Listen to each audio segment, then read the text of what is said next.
Estas son algunas consideraciones y conceptos útiles para estimar el aporte nutricional de un alimento.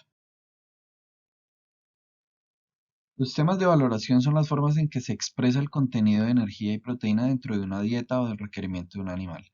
El sistema para energía depende del nivel de exactitud.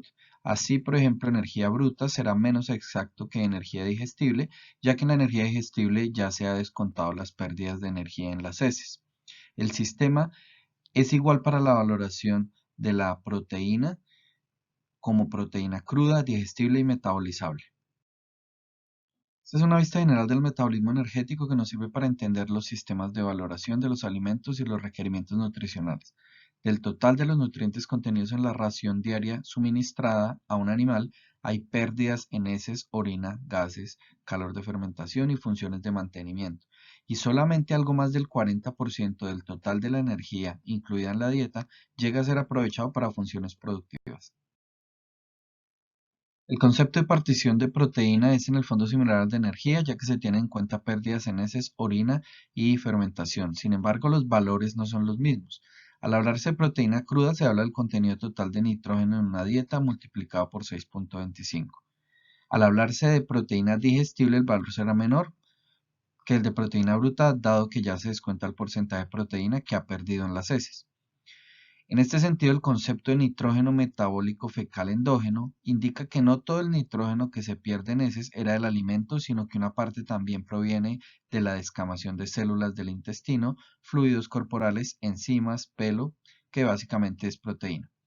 Otra pérdida importante es el nitrógeno urinario. De esta forma, el nitrógeno retenido será el valor biológico multiplicado por el porcentaje de digestibilidad de este alimento. En rumiantes, la partición de la proteína tiene una concepción adicional y un poco diferente y depende de la degradabilidad en el rumen. Inicialmente se reconocía una fracción de nitrógeno no proteico, una proteína degradable en rumen y una proteína no degradable en rumen. Durante los últimos 25 a 30 años, el sistema de carbohidratos netos y proteína de la Universidad de Cornell, por sus siglas CNCPS, cambió la concepción y ahora la proteína se divide en 5 fracciones. La fracción A, total e inmediatamente soluble y degradable en rumen, que corresponde a nitrógeno no proteico. La fracción B, que se divide en 3 partes, una de rápida velocidad, una de velocidad intermedia y una de lenta degradación en rumen. Y la C, que es proteína totalmente indigerible en rumen, que ya no se denomina pasante. El sistema del CNCPS también predice los requerimientos de los rumiantes, el consumo de alimento y la degradación de carbohidratos y proteínas para crecimiento bacteriano. La digestibilidad de un aminoácido es la cantidad de aminoácido ingerido que no es excretado. Esto para monogástricos se denomina digestibilidad fecal verdadera. Sin embargo, en el intestino grueso hay bacterias que pueden sintetizar aminoácidos, lo cual va a alterar el valor real de la digestibilidad. Para corregir esto, experimentalmente se suministró a pollos una sola fuente de aminoácido en particular. Posteriormente, esos pollos fueron sacrificados, se recolectó la digesta de la última porción del intestino delgado, es decir, el ileón terminal, para determinar su contenido de aminoácidos. De esta forma, se evitan los errores por el aporte de aminoácidos de la orina o de la fermentación del intestino grueso. Con esta concepción se busca que la cantidad de aminoácidos incluido en la dieta sea lo más exacto posible para evitar pérdidas en heces o se aumenten pérdidas endógenas de nitrógeno. Dietas pobres en proteína han demostrado tener mayores pérdidas endógenas. Todos estos conceptos son valiosos a la hora de conocer el valor nutricional. Recordemos que estimar no es lo mismo que determinar. Determinar significa hacer. En este caso, sería hacer los análisis en el laboratorio para determinar el contenido químico, el consumo voluntario de un alimento o la digestibilidad de ese alimento. Estimar es otra cosa, es calcular sobre algunos estudios que ya se han hecho a partir de tablas o a partir de ecuaciones la composición química de un alimento. Para determinar el contenido químico de un alimento se debe hacer un análisis bromatológico. Se seca en un horno o estufa de aire forzado una muestra de forraje o de materia prima, la que sea. Luego se obtienen submuestras para quemarlas en una mufla y obtener el contenido de cenizas. otra submuestra para determinar el nitrógeno por medio del método de Helda, otra submuestra para hacer una extracción con éter de petróleo y obtener el extracto etéreo o nivel de grasa total, y otra submuestra para hacer lavados con ácidos y bases a altas temperaturas para obtener la fibra cruda. Este concepto de fibra cruda es inexacto cuando se va a caracterizar materias primas para rumiantes. Solo se recomienda cuando se van a caracterizar materias primas para monogástricos. En el caso de rumiantes se va a hacer un análisis más específico, que es el análisis de fibra de Van Soest, en donde se van a hacer dos lavados con detergentes neutros y dos lavados, uno con detergente neutro y otro con detergente ácido, para separar de manera más exacta la fracción más digerible de la fibra, que se denomina fibra detergente neutro, FDN, y la fracción más indigerible de la fibra, FDA, así como la porción totalmente indigerible y de hecho antinutricional, como es la lignina detergente ácido. Este análisis es más costoso y solo da las fracciones de las fibras de la muestra, por tanto hay que hacerlo junto con el análisis bromatológico. Asimismo, es importante estimar el contenido nutricional por medio de fuentes de información como las tablas FEDNA de la Fundación Española para el Desarrollo de la Nutrición Animal.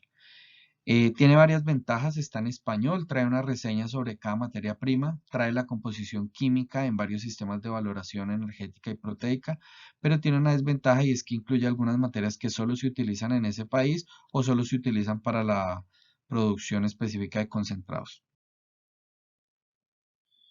Estas tablas brasileñas son muy valiosas porque son el resultado de décadas de investigación de alimentos probados en animales monogástricos bajo condiciones tropicales. Solo están disponibles para aves y cerdos. Son valiosas ya que incluyen tablas de composición química de las materias primas, incluyendo algunas tropicales, así como el requerimiento de aves y cerdos en el trópico. Adicionalmente están libres para ser descargadas. Los libros de la NRC son el referente mundial para la estimación de requerimientos y también para la composición de algunas materias primas. Son el resultado de décadas de investigación con animales estudiados bajo condiciones controladas o en su defecto bajo sistemas de producción muy diferentes a los que tenemos en el trópico. Incluye también tablas de materias primas y subproductos utilizados en dichos sistemas de producción. Sin embargo, no tienen forrajes tropicales u otras materias primas alternativas usadas en el trópico. Se pueden consultar de manera gratis, pero para descargarlas hay que pagar por el libro. Hay una gran ventaja y es que hay un libro del NRC para cada especie doméstica de importancia. Las ecuaciones de estimación son el resultado de modelos matemáticos de regresión para predecir el contenido de un elemento en particular, por ejemplo, energía, en base a los demás elementos. En este ejemplo que se muestra acá, simplemente teniendo el contenido de proteína cruda, fibra cruda y extracto etéreo en base húmeda, se podría estimar el extracto libre de nitrógeno, que es algo que nos indica más o menos la cantidad de carbohidratos que hay en una muestra. Luego, con el extracto libre de nitrógeno podemos determinar los nutrientes digeribles totales o también la energía bruta. Esto es valioso ya que la bomba calorimétrica con la que se determina la energía solo se encuentra en laboratorios especializados. Las materias primas que son utilizadas como alternativas en el trópico pueden no encontrarse en dichas tablas o libros que hemos nombrado. Por tanto, hay que hacer una búsqueda más exhaustiva en artículos científicos o técnicos que hayan incluido estos materiales, como las leguminosas nativas, tubérculos, variedades de papa, subproductos industriales, pulpas, cáscaras, desperdicios de industria, de frutas y verduras. Si no se encuentra en Google o en Google Scholar, en Google Académico, se hace necesario mandar a hacer nuestros propios análisis, nuestro propio bromatológico. Los métodos de procesamiento y almacenaje o enriquecimiento, como ensilajes, enolajes, enos, bloques multinutricionales, amonificación, etc., alteran el contenido nutricional de la materia prima. Por tanto, hay que buscar una fuente confiable de información en Internet o en su defecto mandar a hacer el análisis de dicha materia prima.